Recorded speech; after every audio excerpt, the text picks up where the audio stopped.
Hello, and thank you for joining me for the first time once again.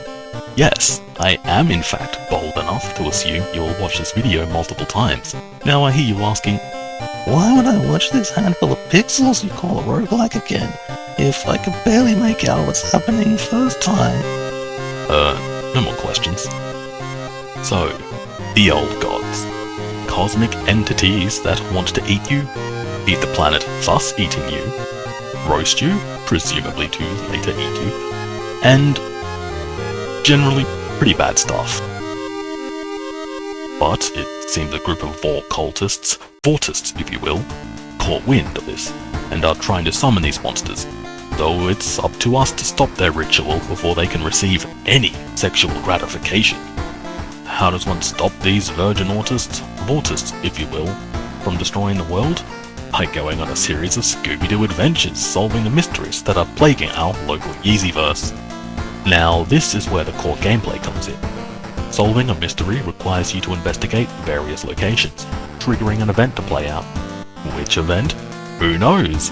This game only contains high-octane roguelike action. Completing enough events solves the mystery, granting you one of the keys needed to open the lighthouse where the ritual is held, but also apply a random penalty to increase the difficulty of the rest of the run. Most are annoying, but if you get this one early on, just consider the rest of the run a learning experience. The events themselves are mostly skill checks or fights. Failing a skill check typically results in losing stamina or reason, while failing a fight typically results in death, something I recommend avoiding during your playthrough. Skill checks are run against one of these stats, or a non-listed luck stat depending on your choices. Some choices require an item, but thankfully the game does offer you a hint. So if you always keep a flashlight, and a map, and a camera, and a bottle, and the game gives you 4 item slots, so you're not going to get away with that. With the exception of a few unique quest items that can be obtained during an investigation, the items themselves are either usables, which you use, or equipment, which you use. While their usefulness ranges from absolutely mandatory and the first thing you should obtain every run, to moderately useful, to situationally useful, to do not use this item. Items can be obtained as drops after winning a fight, as rewards from events, or through the more mundane method of buying them from shops, so long as you have the funds for them. If you think these prices are a little unrealistic, you have to remember this game is set back in the good old days of the Japanese bubble economy, where a couple of yen could afford you life-saving surgery. It's a good thing too, because you're going to be injured a lot. Hell, one event comes with a bonus serving of crippling frostbite, regardless of whether you pass or fail. Other debuffs can come in the form of mental defects, such as an irresistible urge to play League of Legends, leading to a 6-game loss streak while telling yourself you have to end on a win, followed by one final loss. Curing such debilitating disorders takes time, something your character doesn't have. So when you find yourself developing an appreciation for pig of a longer variety, then you're stuck with it for the rest of the run. Well, barring some more esoteric methods.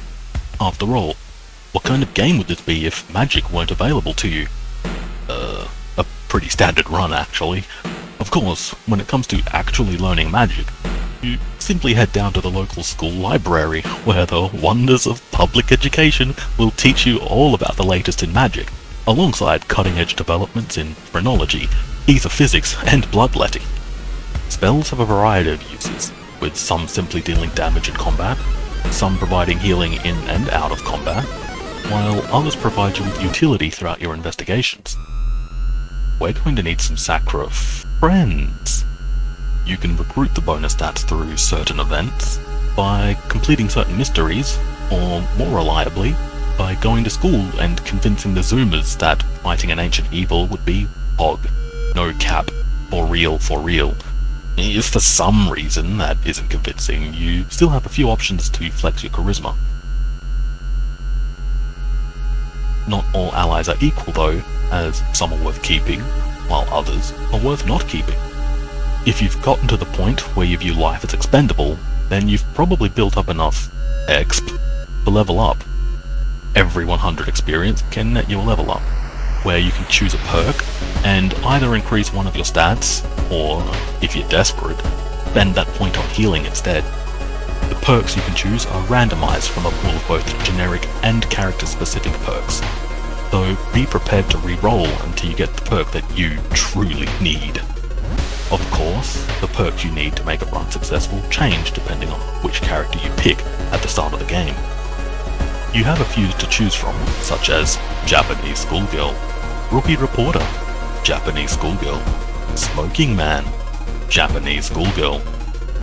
All of the characters have different starting stats, as well as a few unique perks which affect how you approach the run, such as Smoking Man, who is good when he smokes, but when he's out of smokes, he gets... Combat gives you a few options, not all of them useful. Typically, your first attempt at combat will look something like this. Try to attack, then try to attack harder. Realize you don't have a weapon equipped. Try to punch the enemy with your leg. By mashing the button until the gauge fills, let it rip, then deal barely any damage. Take full stamina damage from the enemy. You don't want to kick punch the enemy, so you search for a weapon. Then spend the rest of your turn trying to guarantee your next attack because you think you'll deal loads of damage. Spoilers, you do not. Get the wrong weapon. Proceed to lose another 20% of your max stamina. Equip the stick, assuming it to be better than nothing. Mash the attack button until you fill the gauge. Let it rip. Then stare in disbelief as your attacks only deal one more damage than before. Catch another bullet for your trouble. Go through your options and slowly realize there is no way you are guaranteed to win this fight as you struggle to suppress the surfacing XCOM flashbacks. So instead you bow, this is important, then run like hell. Whilst you may have almost died and taken a sizable doom penalty for fleeing, bowing will at least hold your fractured ego together, which is the most use you will likely see out of the spiritual actions in this game. After all, have you ever wanted to play Mastermind without knowing exactly which of your guesses were correct?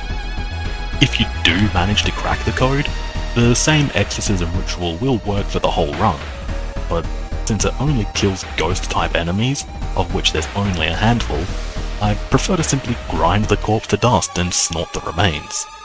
Once you play a bit and begin to better understand the mechanics, you are probably dead because you let the doom meter build up.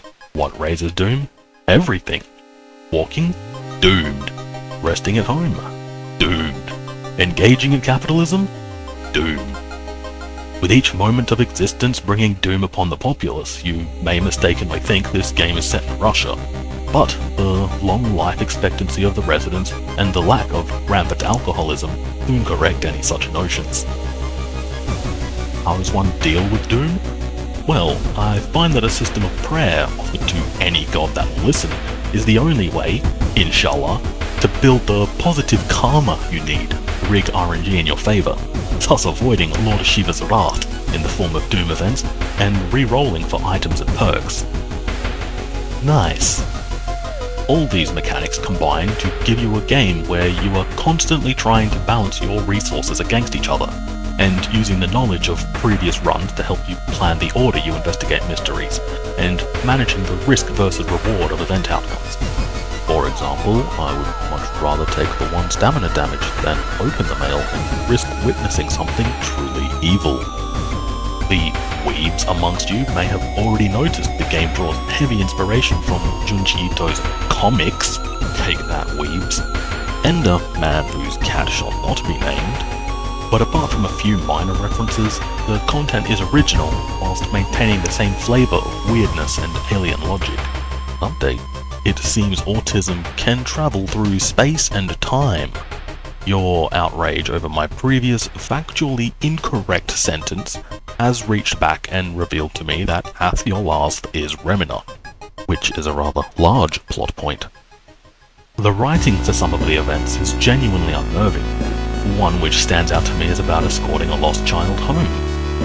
Though there is an option to get help from the police, I believe I'll never discover how that resolves.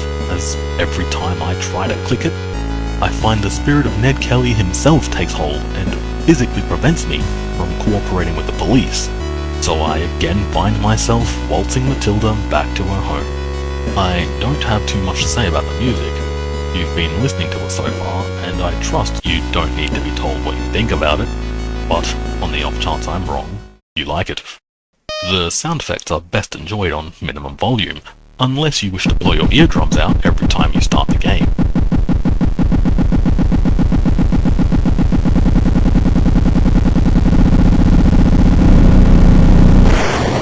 If you do manage to survive the opening screen, then you'll find an enjoyable and challenging roguelike adventure game. So, start her up and have fun.